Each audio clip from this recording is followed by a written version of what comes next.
noches, bienvenidos nuevamente a esto que es Hagamos Números. Hoy es un día complicado porque se conoció hace un rato el número justamente vinculado con lo que todos los días nos enteramos. Cantidad de contagios, cantidad de víctimas fatales, cantidad de recuperados, etcétera. Lo cierto es que el número de contagios en el día de hoy fue récord, marcó un récord, 438 contagios y es la primera vez desde que comenzó todo esto que se quiebra la barrera de los 400 en un día.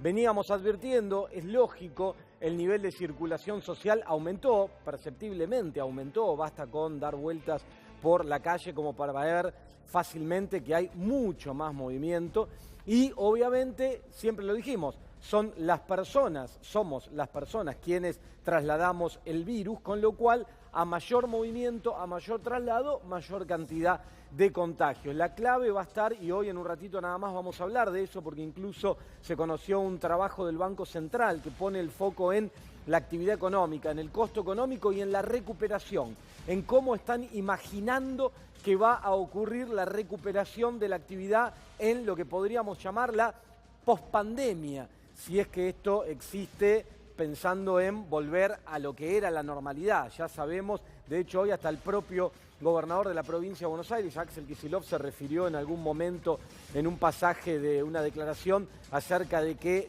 lo que conocimos como normalidad pareciera, dijo, que no va a volver, que ya nunca va a volver a ser tal cual como era la realidad de lo cotidiano, del día a día, a partir de la aparición de este virus y la mayor circulación de este virus. La realidad es que todo esto está en debate, hay un conflicto político de fondo entre la provincia de Buenos Aires y la ciudad de Buenos Aires. Nosotros ayer también en comunicación con el jefe de gabinete del Ministerio de Salud de la Nación, hablábamos y le consultábamos acerca de cuál era la lectura que hacían del famoso tuit durante el fin de semana del ministro de Salud de la provincia, de Golián, haciendo referencia a, o tirándole, echándole la culpa a la ciudad de Buenos Aires, que el foco de conflicto estaba ahí, que la flexibilización, que la cantidad de casos, que el riesgo que implicaba que haya movimiento entre la capital y la provincia. Hoy el ministro de la provincia, Axel Kicillof, también avanzó en esa línea. Hay un conflicto de fondo hasta ahora. El temor y lo que estábamos atravesando había generado un acercamiento que se veía con buenos ojos, un trabajo codo a codo, esas mesas con el presidente y de un lado el Rodríguez Larreta y del otro lado Kicillof anunciando, teniendo en cuenta que el AMBA es el centro de todo esto. Sin embargo, pareciera que tanta amistad y tanto vínculo cariñoso y estrecho y tanto trabajo codo a codo empieza a temblar un poquitito y empiezan los conflictos políticos de fondo, y hoy lo estamos viendo en esto que es el epicentro de esta cuestión, que es el AMBA. Y en el medio de todo esto, en el día en que se conoció el récord de contagios, 438 casos que te acabo de contar, hoy a la tarde vuelven a abrir los peajes.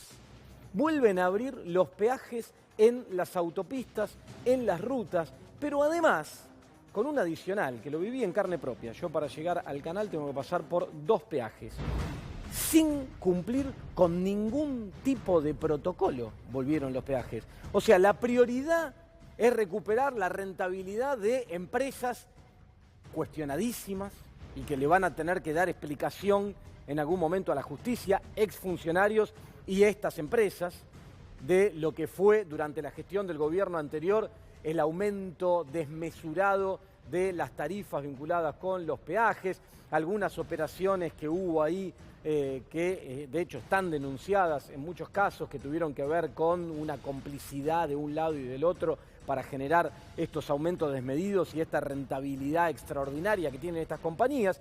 En el medio de todo esto se prioriza la rentabilidad, pero además con el adicional de no tener en cuenta ningún tipo de protocolo para los trabajadores que están en la cabina. A ver, pasé recién, los tipos te dan y reciben la plata, los billetes, que es uno de los problemas que hay, que pasa de mano a mano, sin guantes, sin ningún tipo de protección.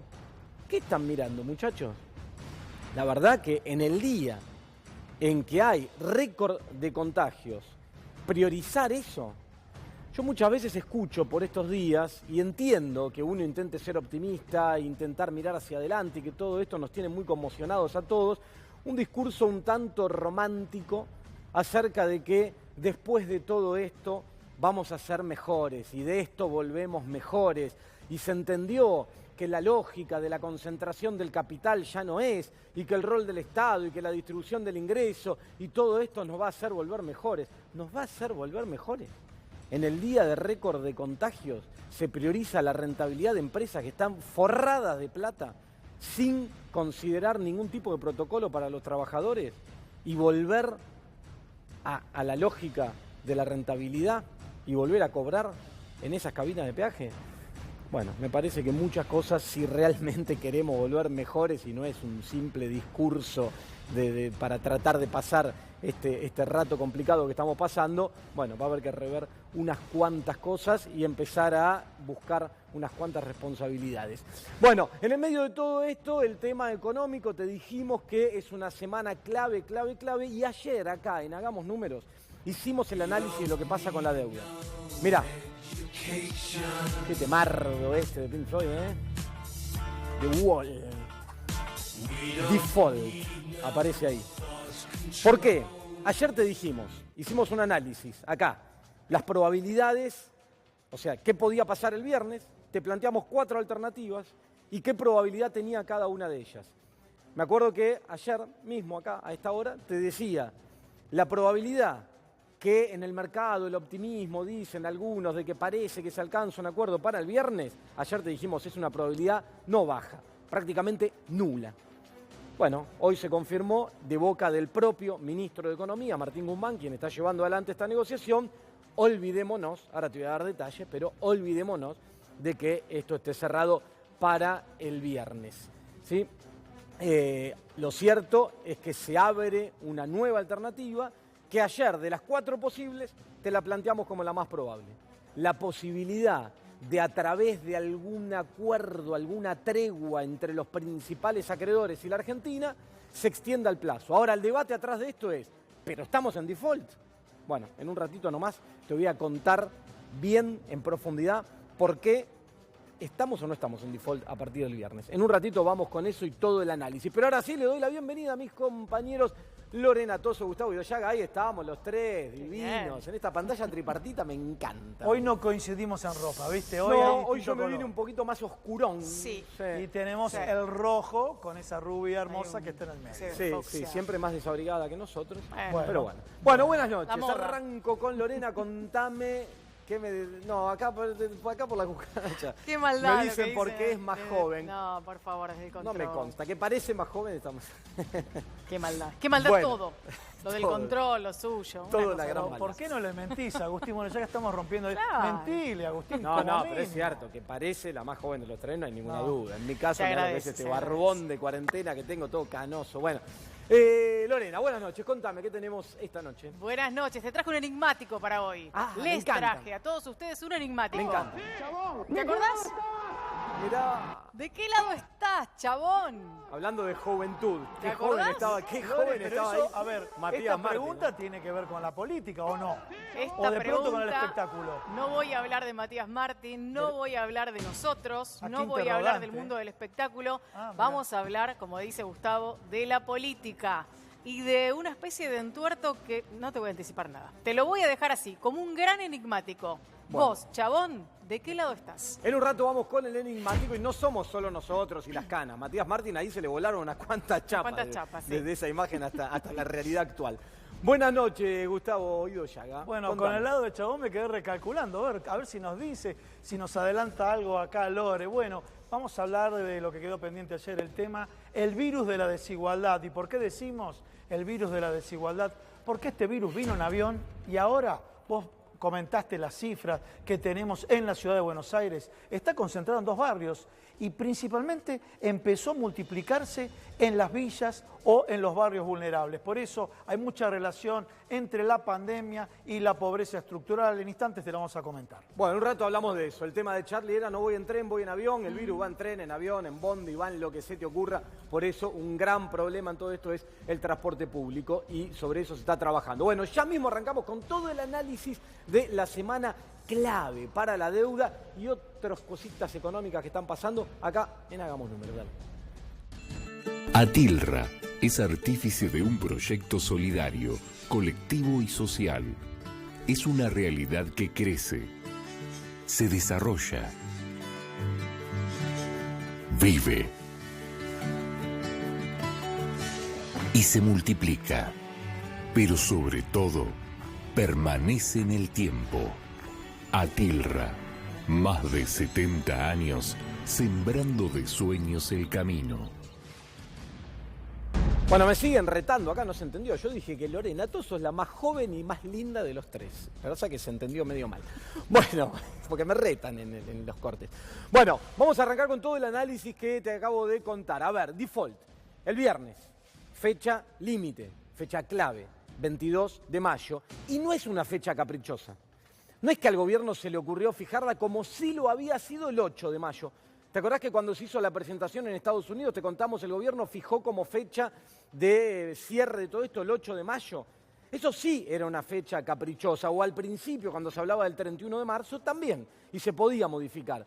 La del 22 de este viernes no lo es. La del 22 tiene una explicación técnica.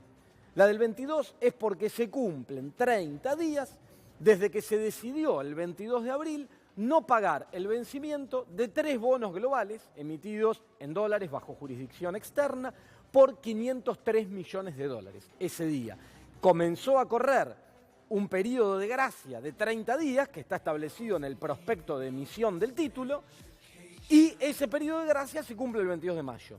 Por eso es que se habla de esa fecha como el momento en el cual, si se cerró el acuerdo, si se logró juntar todas las voluntades necesarias para lo que te contamos en algún momento, las cláusulas de acción colectiva, que no aparezcan el día de mañana los fondos buitre, etcétera. Y ahora te voy a hablar de fondos buitre, te voy a contar algo, mamita.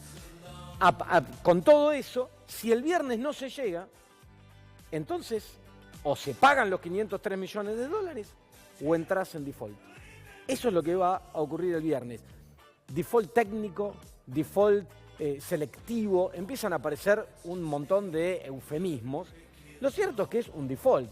Ahora digo, cuando yo te digo lo cierto es que es un default, ¿sí? Y dejemos de lado los eufemismos, no es que te estoy alertando, che, cuidado, el viernes viene el fin del mundo, el viernes cae un meteorito y nos morimos todos acá. No, tomémoslo con naturalidad.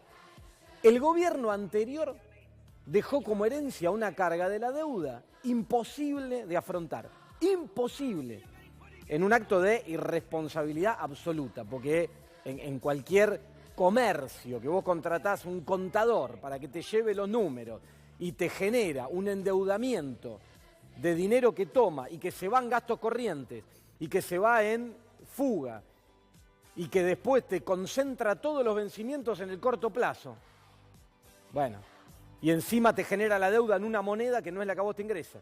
Vos tenés un comercio que vende en pesos y te genera la deuda en dólares y te la concentra en el corto plazo. Bueno, querido, lo echás. Bueno, eso es lo que pasó durante la gestión de los últimos 4 años en Argentina. Se tomó una situación imposible. El gobierno dijo, miren, no vamos a ponernos a hablar para atrás, a echar culpa, ya lo dijimos durante todos estos años, lo explicamos, nos cansamos de explicar lo que estaba pasando, de alertar, de advertir. Bueno, nos toca administrar esto. ¿Qué vamos a intentar? Se dijo, reestructurarla, porque pagarla es imposible, reestructurarla, ¿sí? Pero de una manera, como dice el ministro, la palabra que usa, que sea sostenible, ¿sí? Que Argentina enfrente un compromiso de algo que va a poder cumplir en una situación dramática que tiene que ver con la herencia que se recibió en materia económica después del desastre de los últimos 4 años y con el piñazo del coronavirus que te frenó completamente la economía. En ese marco, en ese contexto, se presenta la propuesta. Bueno, aparecen del otro lado los fondos de inversión, ¿sí? Diciendo, no, esto no, queremos cambiar esto, no nos gusta lo que nos ofreces, ayer te explicaba el valor presente neto, queremos que sea más alto. Bueno, esas propuestas no son viables. ¿Podés terminar en default? Sí, digámoslo con todas las letras. ¿Y qué pasa? Bueno, después veremos. ¿Sí? En principio hoy la prioridad es proteger el mercado interno, proteger que no se te quiebre la cadena de pagos, que no te explote el desempleo, los sectores más vulnerables, que no terminen en una situación dramática producto de lo que está pasando, y para eso hace falta meter a la economía interna, al mercado interno, muchos recursos.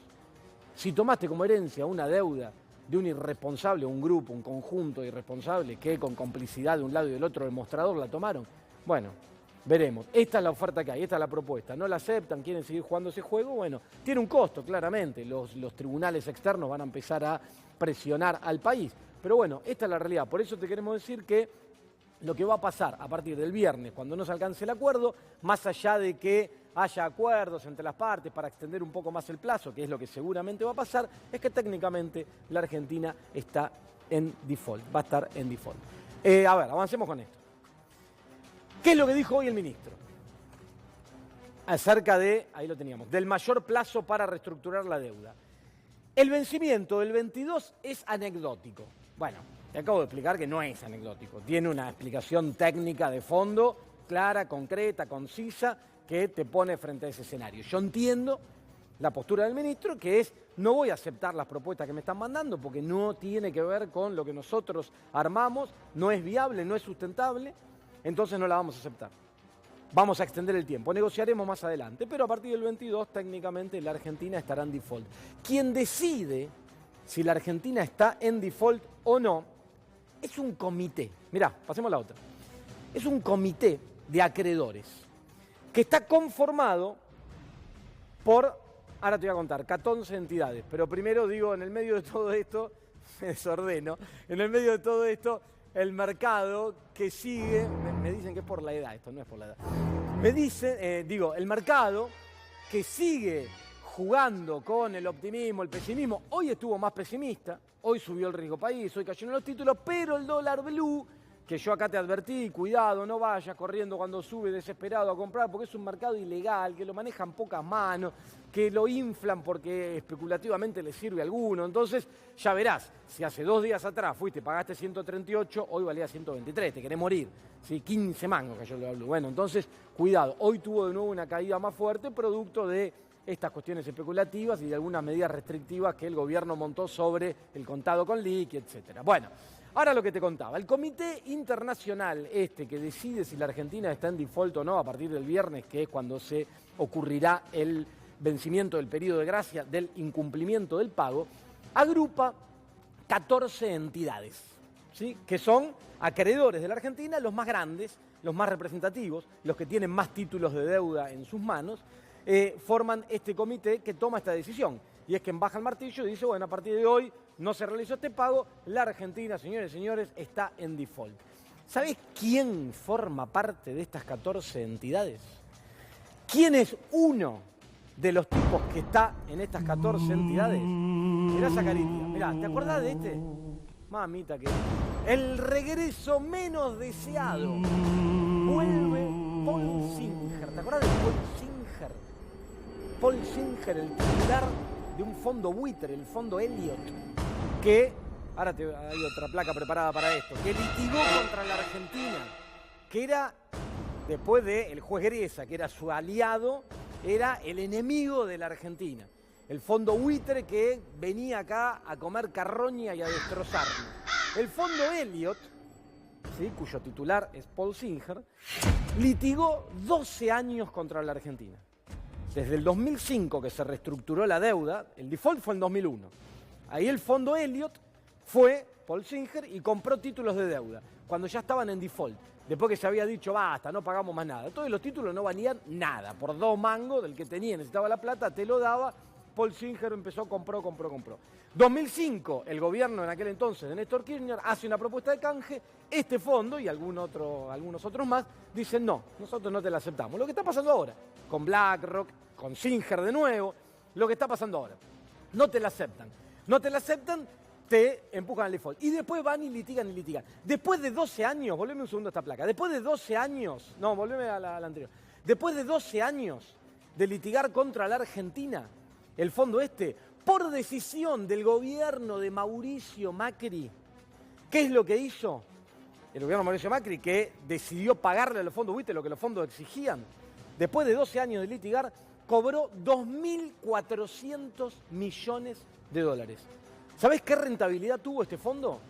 392% fue la ganancia del fondo Elliott.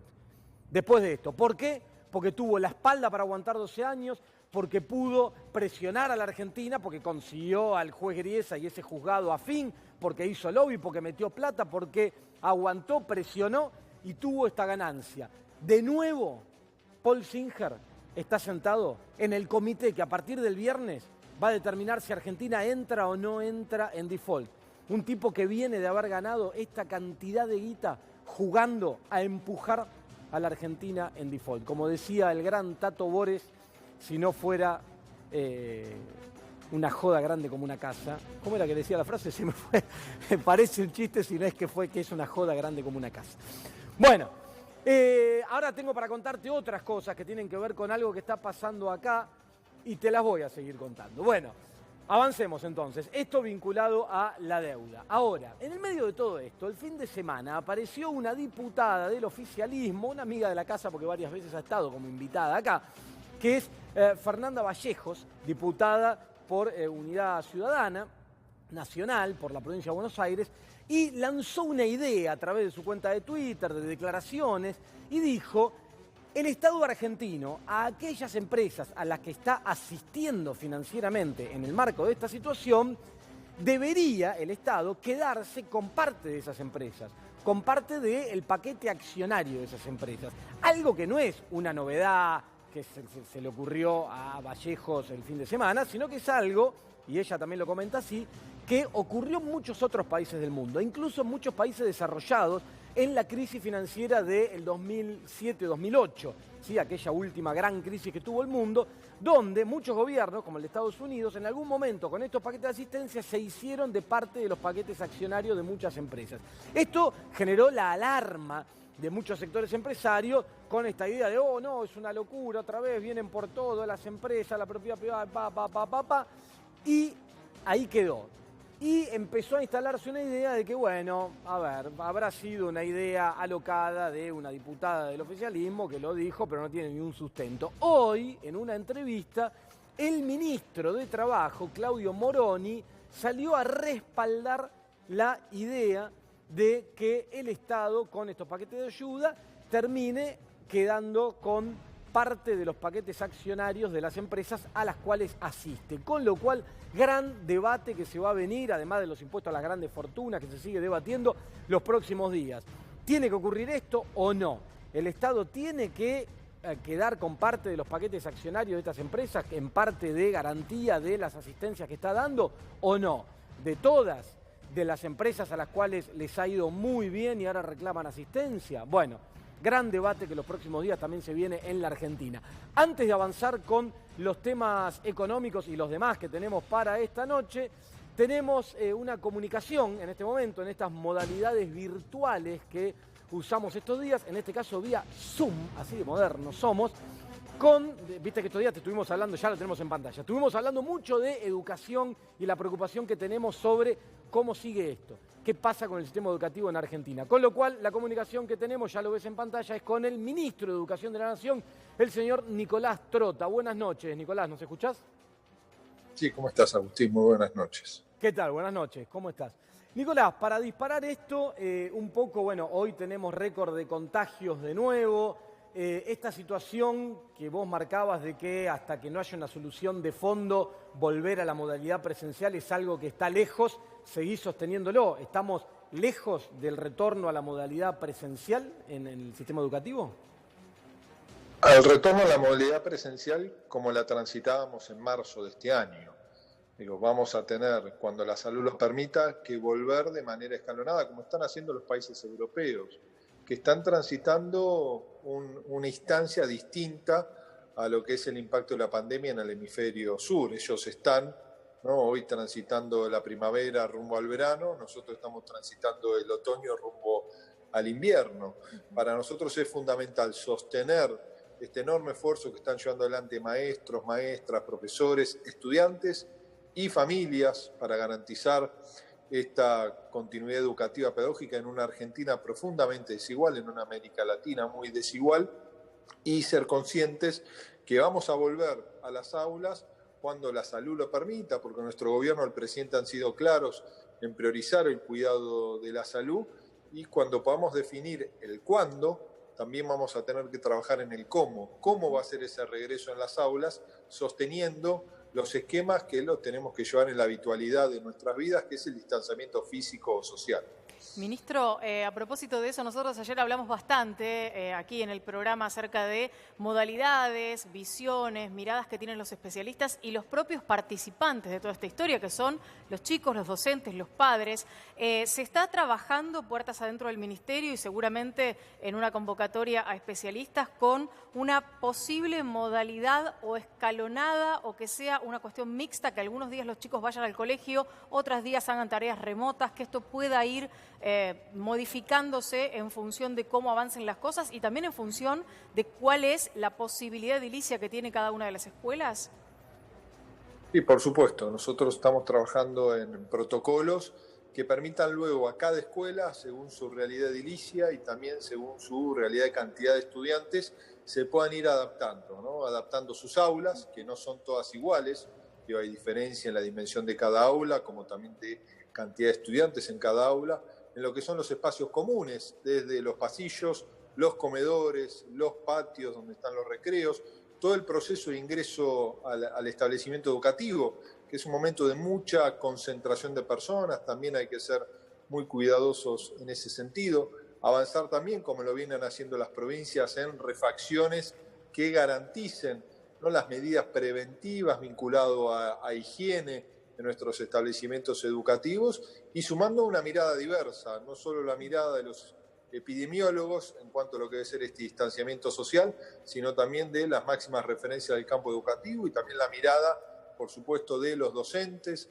de los estudiantes en lo que deben ser estas medidas que vamos a tener que desplegar, en la lógica de lo que vienen haciendo también países europeos, que en la última semana empezaron a regresar a las escuelas, y hay que ver si logran sostener ese regreso y que no implique un aumento en el nivel de contagio en cada uno de sus países. Ministro, Gustavo Idoyaga le habla. La consulta que le quiero hacer, a estos 60 días de cuarentena, ¿en qué estado encontraron a los alumnos en materia de conectividad? Hubo muchas falencias y lo quiero atar a un tema que están trabajando, que es la entrega de netbooks. Sí, la verdad que Argentina es un país profundamente desigual. Lo que ha permitido esta pandemia es que la sociedad en su conjunto tome conciencia, se visibilice la profunda desigualdad, no solo en términos educativos, sino en distintos sectores de nuestra sociedad. Y es ahí donde tenemos que avanzar. Por eso a nosotros no nos gusta decir una educación virtual, porque la accesibilidad a una Internet de banda ancha que permite esa virtualización no es posible en la Argentina. Digo, el nivel de conectividad con banda ancha es inferior al 37-36% en la Argentina. Y luego, además del acceso a la banda ancha, tenemos que ver que tengamos los instrumentos tecnológicos en nuestros hogares, digo, la cantidad de computadoras o de teléfonos para permitir esa interacción. Por eso a nosotros nos gusta decir una educación mediada a partir de distintas herramientas, inclusive nosotros desde el gobierno, con el acompañamiento de organizaciones sindicales y de las propias provincias, hemos desplegado en parte una agenda analógica. Hoy producimos 21 horas entre televisión y radio, 14 horas de televisión de lunes a viernes, 7 horas de radioclases, ¿no?, que se multiplican en distintos lugares de nuestro país. Ya hemos distribuido más de 18 millones de cuadernos, vamos por la tercera serie, está por ingresar a imprenta la cuarta serie. Cada uno de estos cuadernos para distintos momentos de la edad escolar tiene una hoja de ruta con actividades día por día para acompañar a docentes, estudiantes y familia. Y a partir de allí, trabajar en la continuidad pedagógica, que el principal componente de esa continuidad pedagógica es el enorme compromiso de nuestras maestras, maestros y profesores y el fuerte acompañamiento de los adultos del hogar, siendo conscientes, en la Argentina, pero en todo el mundo, se va a profundizar la desigualdad educativa en el marco de la pandemia y lo que nos va a definir como sociedad es lo que hacemos hoy para contenerla y es lo que vamos a hacer el día que podamos volver a la escuela para reducirla. Nicolás, una consulta recurrente que nos hacen tiene que ver con, declaraste en algún momento que mientras todo siga en esta modalidad, bajo esta modalidad, los alumnos no iban a ser evaluados. Supongamos que esto, esperemos que no, se extendiera en el tiempo unos meses más a lo largo de este año. ¿Qué pasa con ese punto, con los alumnos, con la modalidad de evaluación, con pasar de año, de grado? ¿Cómo se resuelve? Bueno, evaluar sí estamos evaluando. Para nosotros la evaluación es un componente central de todo proceso de enseñanza-aprendizaje, ¿no? Y un docente evalúa decenas de veces al día. En cada actividad hay un ida y vuelta, hay un proceso de evaluación, de creación colectiva de conocimiento. Hoy lo que decimos es que la evaluación tiene que ser conceptual, tiene que ser formativa, pedagógica. Evaluar también lo que ha sido este proceso inédito de tener que enseñar a la distancia y nuestros estudiantes aprender desde el hogar con muchas veces la intermediación del adulto, ¿no? En esa diversidad de realidades que es cada hogar en Argentina. Lo que decimos es que no hay que calificar, poner una nota, porque ningún alumno aprende solo, ningún estudiante aprende solo en su hogar. Si nosotros hoy ponemos una calificación tratando de acreditar un saber, no estaríamos calificando el aprendizaje del niño, sino su realidad sociofamiliar, porque ahí empiezan a jugar un montón de factores. Si el adulto puede acompañar al niño a organizarse, a estudiar, si tiene la trayectoria educativa para hacerlo, si hay una computadora, si es un solo hermano o son 4, porque eso también divide la capacidad de acompañamiento de los adultos. En el aula, seamos conscientes, hoy más que nunca la sociedad toma conciencia de la trascendencia de la escuela. En el aula se abordan las desigualdades, ¿no? Y se las enfrenta en esa creación colectiva de conocimiento que no solo es un abordaje colectivo, sino también individual, proyectado en la realidad y en la trayectoria de cada estudiante. En el hogar eso no se tiene. En el hogar se consolidan las desigualdades. Por eso nosotros decimos hay que evaluar, pero no calificar. Y hemos dado un paso. Esta decisión no es una decisión solo en nuestro ministerio, sino que tiene el acompañamiento de las 24 jurisdicciones educativas, de los sindicatos, de las principales referencias educativas de la Argentina. Lo que sí también estamos trabajando es los distintos escenarios. Nuestro escenario es que en agosto y septiembre podamos volver a las aulas para garantizar también el trabajo en esos meses en el aula y podamos también discutir los distintos esquemas de promoción de este ciclo lectivo 2020 que nos permitan ir hacia el ciclo lectivo 2021. Y Nicolás, disculpa, en esta vuelta para agosto o esto que planteás, me imagino que están evaluando protocolos de regreso a la modalidad presencial. Una cuestión tiene que ver con el transporte público, de la cual se habla mucho en el mundo del trabajo y evitar que se trasladen en transporte público. Muchos niños de la AMBA, de la ciudad, del área del conurbano, van a sus escuelas, a sus lugares educativos en transporte público. ¿Están estudiando esto? ¿Cómo sería? Si tienen que montar algún esquema adicional o algo de esto. Por supuesto, es ahí donde una de las grandes preocupaciones no solo es el distanciamiento social dentro del aula, sino el hecho de que si nosotros queremos volver hoy, ¿no? Hagamos de cuenta mañana a las aulas, como era en el mes de marzo, implica la movilización en nuestros 4 niveles educativos, desde el jardín hasta la universidad, de casi 15 millones de personas.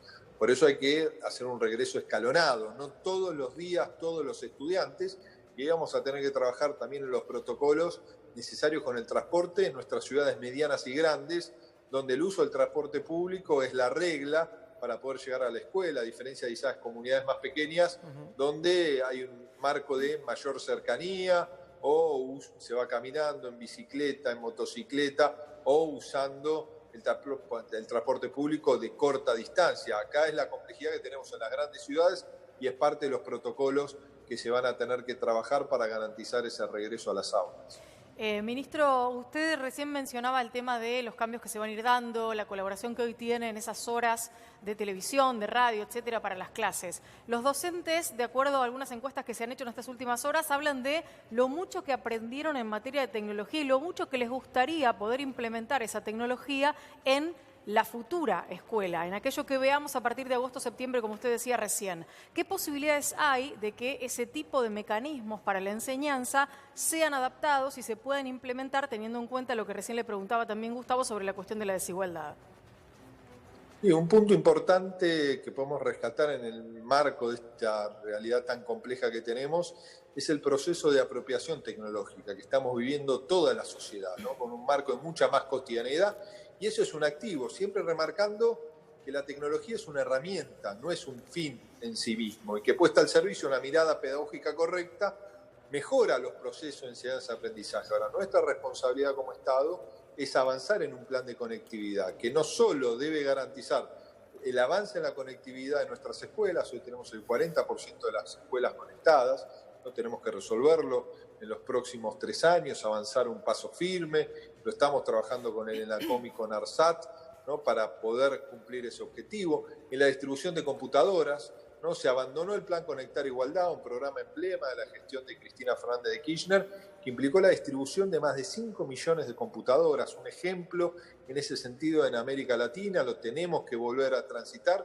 Estamos conversando con el ministro de Industria, con el ministro de Economía, con el secretario de Industria, con las cámaras electrónicas y de computadoras, también para que esas computadoras que vamos a distribuir en las escuelas tengan creciente empleo, mano de obra argentina, un sector que perdió más de 5.000 puestos de trabajo desde el año 2016, 2017, por la política de importar directamente las computadoras terminadas del exterior. Y por último, el desarrollo de una plataforma que estamos trabajando, que para nosotros es central, que brinde todas las soluciones tecnológicas con un componente sumamente trascendente, que es la gratuidad de la navegabilidad de los datos educativos. Hoy avanzamos en algunos aspectos, por ejemplo, el portal Seguimos Educando en nuestro ministerio, como el portal educativo de todas las provincias y de las 57 universidades nacionales, no consume datos en celular. Pero muchas veces hay aplicaciones adicionales para garantizar el esquema educativo que sí consumen datos. Tenemos que generar soluciones integrales y que haya el derecho a la navegación gratuita desde los celulares, que eso democratiza el acceso y en eso estamos trabajando. Bueno, es un punto muy importante porque recibimos muchas consultas y hay mucha atención puesta sobre el tema de educación, muy complejo. Sabemos que están trabajando mucho, con lo cual era importante hacer esta nota y que puedas en primera persona contar en todo lo que están trabajando vinculado con esto. Te agradecemos mucho la conversación, Nicolás, y bueno, en otra oportunidad seguiremos hablando, esperemos que todo se normalice lo antes posible. Esperemos volver lo antes que se pueda a nuestras escuelas, pero siempre priorizando la salud, que es la tranquilidad que le queremos dar a toda nuestra comunidad educativa. Cuando volvamos es porque vamos a lograr minimizar los riesgos, que esa es nuestra responsabilidad, nuestro compromiso frente a todos ellos. Muchas gracias a ustedes por el tiempo. Está clarísimo. Muchas gracias por la nota y buenas noches, Nicolás. Buenas noches. Seguimos nosotros acá en esto que es Hagamos Números y ya mismo me quedó un cosito pendiente que te voy a contar más adelante económico y arrancamos con el resto de los temas que tenemos esta noche y nos va a develar en un rato Lorena esta incógnita que nos planteó, que nos dejó a todos. ¿Qué pasa? No entendemos. Dale, vamos acá en Hagamos Números, dale.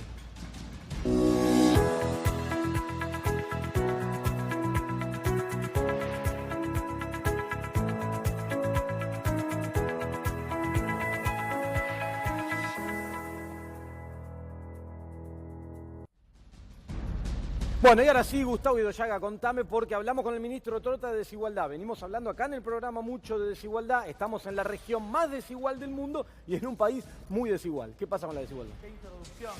A ver, la pobreza en Latinoamérica, Agustín, 190 millones de pobres en Latinoamérica. ¿Y por qué digo Latinoamérica? Porque los médicos sanitaristas están diciendo este virus.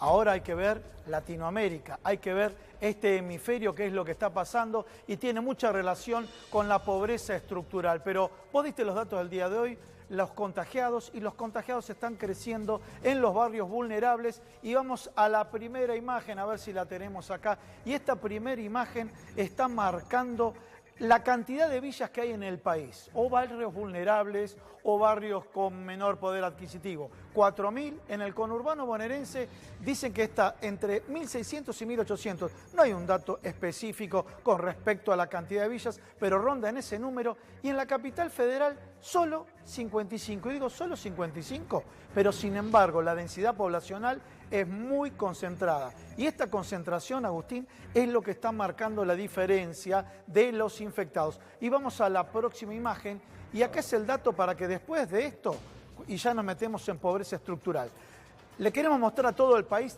3 villas de la ciudad de Buenos Aires.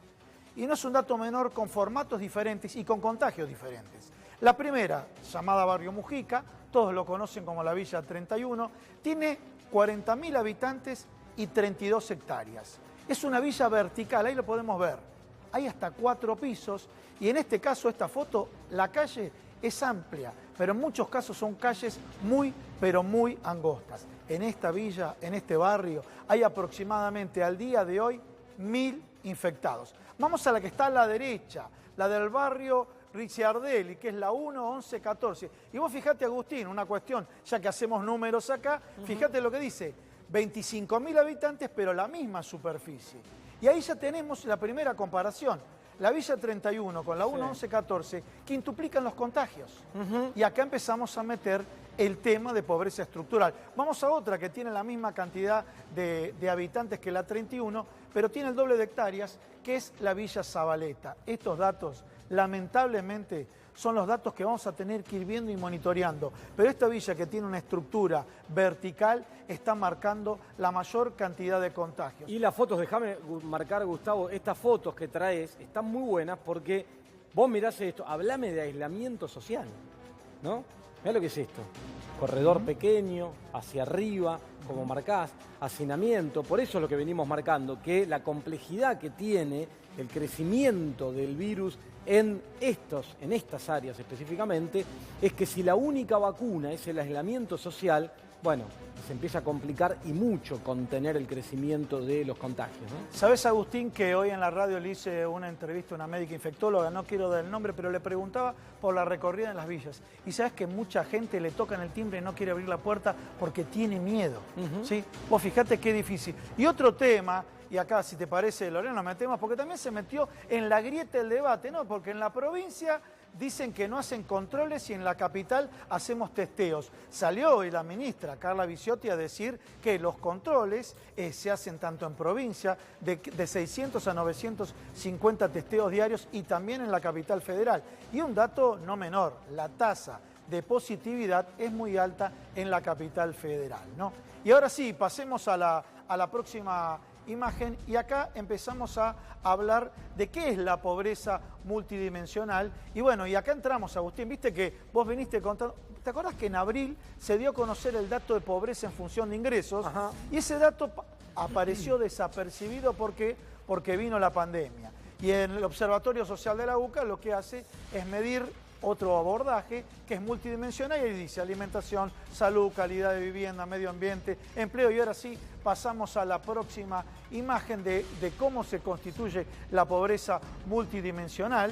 Y ahí tenemos, vos fijate, este tema es de hogares, porque los datos del INDEC, que decía que el 35,5% son pobres, o sea, 16 millones de personas, corresponde al 25% de hogares. Ahora vamos a la estructural. La estructural, yo diría estructural a la enésima potencia. ¿Por qué, Agustín? Dice 3 o más. O sea, 3 o más, ¿qué significa? Que te puede estar faltando cloaca, te puede estar faltando agua y de pronto tenés un río contaminado cerca. Esto es la estructural, o sea, el 21,4% de los hogares.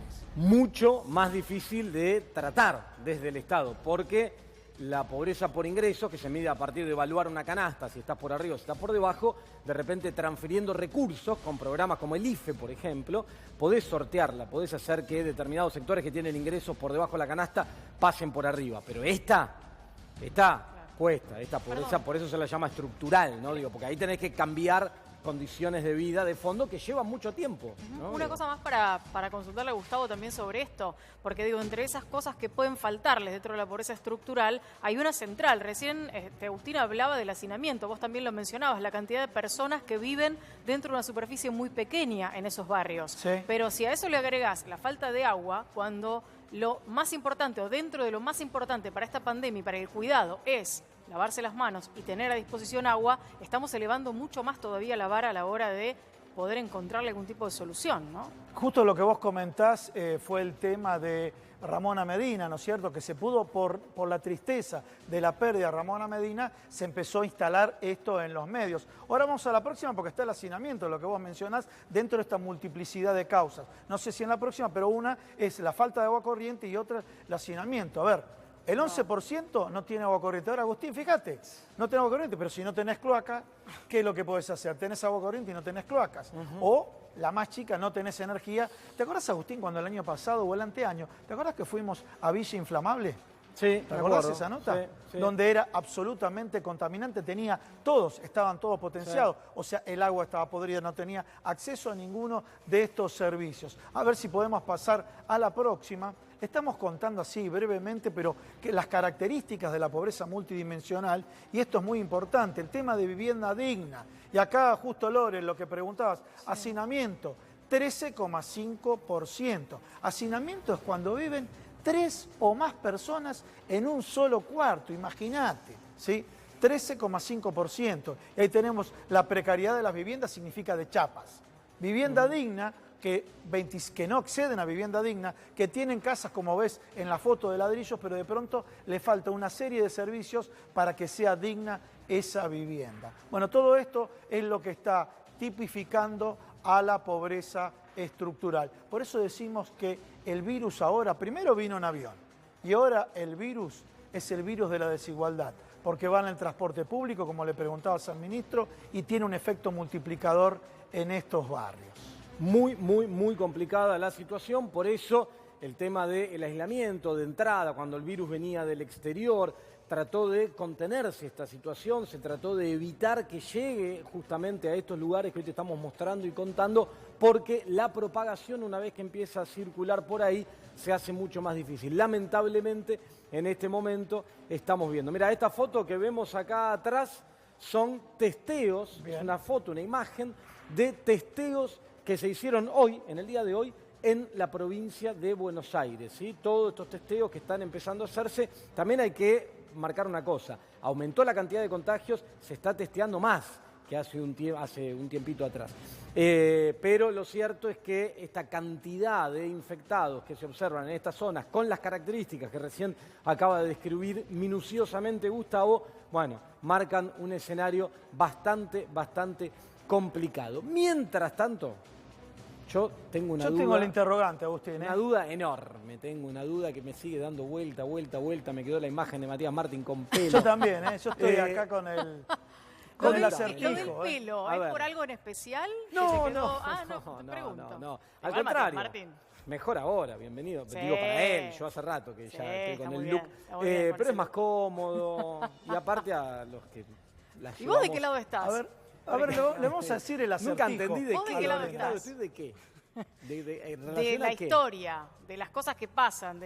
Pones un planteo y ¿de qué lado estás? ¿De Y este mira, lado o de hay este diferentes lado? interpretaciones sobre de qué A lado ver. estoy. Si vos te metés en Twitter, me van a putear de un lado, del Claro. otro. Estás de acá, estás de allá. Claro, te Es acusan de cosas completamente opuestas. Sí, cruzadas. Ahí se mete la grieta, ¿no? Sí, claro. Y hablás porque te manda tal y tal otro. Seguro que lo estás diciendo porque fulano te dijo. Sí, te dijo. Ustedes quieren saber. ese A es ver, el Sí, tema. obvio. Yo no sé si a mí me autorizan a contarlo hoy o si tengo que simplemente decirles que les voy a mostrar un poquito del asunto A ver. para contárselos mañana. ¿De qué lado estás, chabón? A ver. Me vuelvo loco mañana. A ver. Vos. Mirá, Matías, por favor. Si habremos visto ese programa. Sí. Con, Si habremos visto ese programa. ¿Ustedes quieren saber de qué estamos hablando? Y bueno, sí, la verdad la está haciendo muy, pero muy acertijo esto, ¿eh? Diego de ¿De Ángel, qué ¿no lado laburaba ahí estás, con Matías? chabón? Y esto tiene que ver con... Epa. ¡Epa! Miren ustedes. Pero a ver, ¿es un problema de pollera eso? No entiendo, no me quedó claro. Por favor, no, se lo pido encarecidamente, no me metan en un problema más grande. Digo, ya ha tenido problemas. Esto es parte de una interna, por llamarlo sutilmente, que está sucediendo en el Senado de la Nación. ¿Se acuerdan que hace algunos días atrás les conté la incidencia de Emilio Monzó desde diputados para la construcción de un segmento, de un grupo, de un equipo de trabajo de cara al futuro? Bueno, hay cosas que están pasando dentro del Senado de la Nación y que me parece que se las voy a contar mañana. No sé qué dice la producción. Mañana me vas a contar y yo me tengo Se las que voy ir a contar mañana. Sí, me tengo que ir a venimos- dormir hoy con esta Claro. intriga. La Venimos imagen- así, Agustín, ¿eh? Mirá. Venimos así, ¿eh? Ahí está, se los dejo a los dos. Martín Lustó, el senador Naidenov, Luis Naidenov, titular de la bancada y uno de los hombres fuertes dentro de esa misma bancada, Juntos por el Cambio, pero no sé si están juntos. Mañana les cuento. En la foto están juntitos, parece que no están juntando. No, pará. Que no nos asocien, por el amor de Dios, ¿eh? Que no nos asocien. Mirá, yo te daría del lado del Naido. Vos quedaste del lado de Naido, ¿no? Y vos del lado de Lustó. Mirá. Bueno, mañana, nos deja para mañana, que yo me vuelvo loco. Me tengo que quedar toda la noche con esto. Bueno, rapidito, cortita, te termino de explicar algo que tiene que ver con lo económico. Hoy el Banco Central de la República Argentina elaboró un documento acerca de la salida de la crisis, la pospandemia. ¿Qué va a pasar con la economía, con la actividad económica? Gran interrogante incluso para el Banco Central. Ahora te explico por qué. Lo que muestran es esto. Tenemos el grafiquito ahí, el grafiquito loco. Mirá, la B corta. Lo que dice el Banco Central es optimista. Porque cuando se habla de recuperación, ahí se habla de la B corta, la W, la L que se plancha, la I que no para de caer nunca. El Banco Central ve una B corta, pero lo divide en 3 fases. Dice, la fase 1, que es la del aislamiento social estricto, marca una caída tremenda de la actividad económica. La fase 2, que ellos identifican como aislamiento social administrado con segmentación geográfica, medio de lo que estamos transitando ahora. Empieza a marcar una recuperación. Hoy el ministro de Desarrollo Productivo, Matías Culfas, habló de que indicadores que ellos van siguiendo muy de cerca empiezan a mostrar ya una reactivación de la actividad interesante después del parate absoluto de abril. Y lo que denominan la fase 3, que sería la nueva normalidad, donde esto sigue con una tendencia positiva de crecimiento, más leve obviamente, pero ya en un camino de crecimiento. El problema es que esta visión optimista que plantea el Banco Central aclara, cuidado, ahora vamos con esto, aclara, esto es si pasamos rápido a la fase 2 y si nos mantenemos en esta fase 2 administrada en la cual hoy estamos.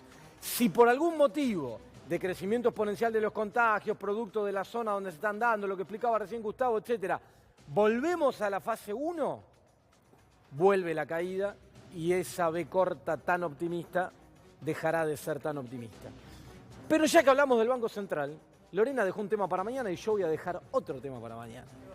¿Me estás adelantando una renuncia, algo así? ¿Querés hacer ruido? No, tampoco tanto. Tampoco. Guarda que se habló de eso. Bueno, a ver, la emisión, el Banco Central, yo te expliqué acá, la única fuente de financiamiento que tiene el gobierno para sostener lo que está pasando en la economía es la emisión monetaria. Está creciendo muy fuerte, te dimos datos acá hace un par de días, está creciendo muy fuerte la cantidad de dinero que hay en la economía. La emisión genera inflación. Este es un debate que está instalado en la sociedad. La maquinita, los papelitos, la lluvia de papelito y todo un montón de cosas que está instalada a nivel social. Vos vas por la calle y te hablan de la maquinita, de esto, del otro. Hoy no genera inflación. La emisión monetaria está haciendo récord y el mes de abril marcó una disminución muy fuerte en el índice de inflación, 1,5% mensual. Hoy no genera inflación. Mañana genera inflación. No hablo de mañana jueves, sino el día de mañana, cuando empiece a acomodarse esto en la etapa de la recuperación de la B corta. ¿Genera inflación? Va a depender de la estrategia de salida que implemente el Banco Central. ¿Qué es la estrategia de salida? Te lo vamos a contar mañana junto con la incógnita que nos dejó pendiente Lorena. Así somos. Te dejamos todo el día pensando, y mañana a las 11, ¡plin!, clavados acá, te develamos todas las incógnitas y te seguimos explicando todo, la verdad, la realidad de lo que pasa acá en la verdad, de lo que pasa acá en la Argentina con la economía, la política y todo lo que nos tiene tan pendientes en el día a día, en esta situación tan